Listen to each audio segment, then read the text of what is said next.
গৌৰীপুৰৰ চাঞ্চলকৰ ডকাতি কাণ্ডৰ লগত জড়িত 5 অভিযুক্তক গ্ৰেপ্তাৰ। মঙলবাৰে দিনৰ 2 বজাত বাতৰিটো সংগ্ৰহ কৰা মতে গৌৰীপুৰৰ ঘেগেৰালগাত যোৱা সপ্তাহৰ বৃহস্পতিবাৰৰ নিশা সংঘটিত হৈছিল এক চাঞ্চলকৰ ডকাইতিৰ কাণ্ড।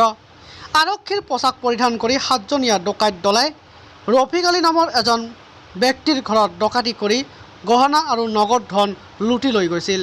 এই ডকাইতি কাণ্ডৰ বিৰুদ্ধে গৌৰীপুৰ আৰক্ষীয়ে অভিযান চলাই ধুবুৰী থানাৰ কালাপাকানি দ্বিতীয় খণ্ড গাঁৱৰ আনাৰ আলী ওৰফে নাক্কাটা, আজাদ আলী খান, আনোৱাৰ, নুৰ নবিছ আৰু শ্বাহ আলম নামৰ 5জন ব্যক্তিক IPC 419/395 ধাৰাত গ্ৰেপ্তাৰ কৰি জেল হাজতলৈ প্ৰেৰণ কৰে।